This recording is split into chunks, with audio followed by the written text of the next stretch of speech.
Okay, we are back. So we plot the partial pressure of oxygen in the blood on x-axis and the amount of hemoglobin bound to this oxygen, also known as hemoglobin saturation, on y-axis. So with every 1 millimeter increase in partial pressure, you can see the increase in hemoglobin, but this is not directly proportional. You can see at the lowest partial pressures also, there is very steep increase in the hemoglobin saturation. How this occurs? Because initially, once the pressure of oxygen, see what happens immediately after gas exchange in lungs is oxygen within 0.3 second will go from alveolar air into the blood. Even within the blood, it will immediately diffuse into the RBC, binds to the hemoglobin. Initially, when the partial pressure, let's say it increases from 0 to 20, it is directly proportionally bound. But later on, there is very steep increase because from here to here, the tense state of hemoglobin started becoming relaxed state, where more and more affinity of oxygen, binding to oxygen, increases for the hemoglobin. So initially, if let's say most of the hemoglobin molecules are bound to, each hemoglobin bound to one oxygen. But once they started binding to the oxygen, their affinity for next hemoglobin molecule is exemplified, it amplified so much. So within this lowest partial pressure change range only, because all the tense states started converting to relaxed state by binding more and more oxygen with increased affinity for every next oxygen. So one hemoglobin molecule bound to first oxygen, increased affinity for the next oxygen. It bonds, again increased affinity for third, again increased affinity for fourth. So hemoglobin bound to 3 oxygen is having highest affinity for the oxygen, fourth oxygen molecules. That is the reason why even at the lowest partial pressure increase, the oxygen saturation increased steeply. I told you what is the partial pressure of oxygen in tissues. It is 40 millimeters.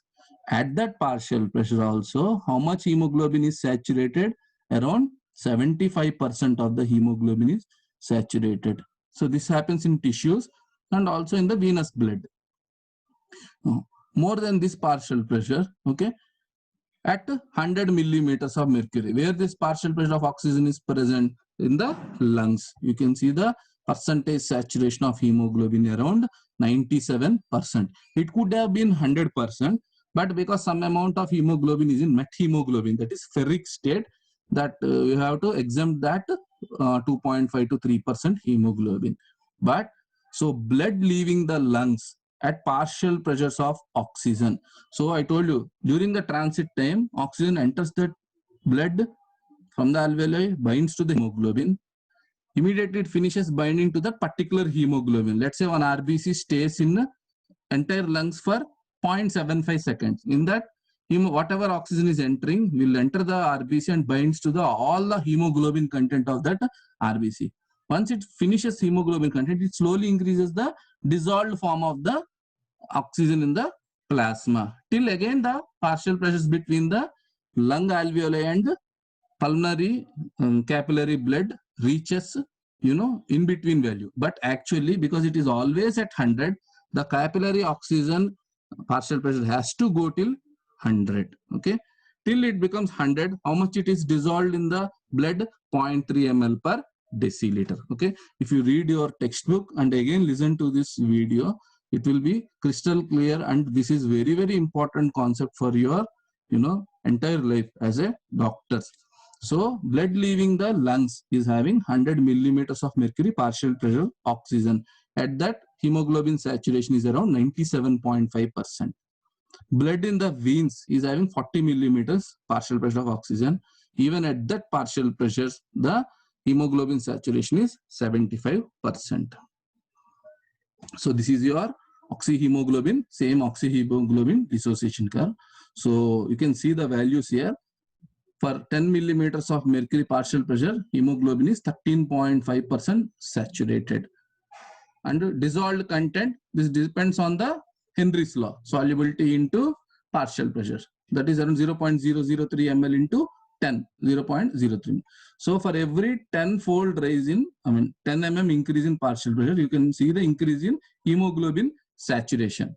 This goes directly proportionally, right? Dissolved oxygen is going directly proportionally along with the partial pressure of oxygen. So at 10.03, 20.06, so for every 10 mm, it is becoming, it is doubled.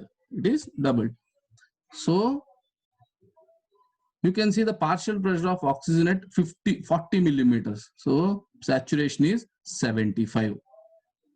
Whereas the dissolved content is only very less compared to the 100 mm values. So at the 100 mm, percentage of saturation is 97.5. So somewhere in between these values, let's say because of the defective oxygenation in lung, even the partial pressure of oxygen can rise only up to 60 millimeters. Is there any problem for us? No, not much problem because of this highest safety factor. Even at 60 mm oxygen partial pressure, in 89% of the hemoglobin is saturated. Even if it is 40 mm, there is no oxygen exchange at all at the lung for few seconds. Even the hemoglobin is 75% saturation. And if the tissue partial pressure values fall below 40, still gas exchange can occur between this 75% value to the tissue. So this has highest safety margin.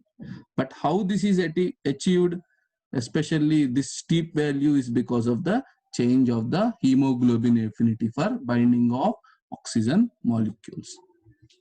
So what are the factors that affect the affinity of hemoglobin for oxygen? First important factor is partial pressure, right? With increase in partial pressure of oxygen, there is increase in hemoglobin saturation. So the first factor affecting is oxygen partial pressure itself. More the partial pressure, more will be the hemoglobin saturated with oxygen. That means hemoglobin bound to oxygen. There are other factors, right? Like pH. pH means H plus ion concentration. What is pH?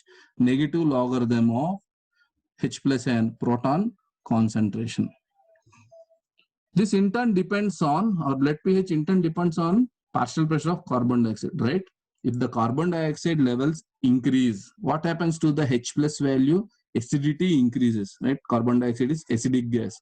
You know that equation, CO2 binds to water under influence of carbonic anhydrates, becoming carbonic acid, and from carbonic acid, H plus and bicarbonate will come, but we are bothered only about H plus. So CO2 increases, H plus increases, pH decreases, acidity of the blood increases. Same occurs in opposite statement. When CO2 levels decreases, H plus decreases, pH increases, blood will become alkaline.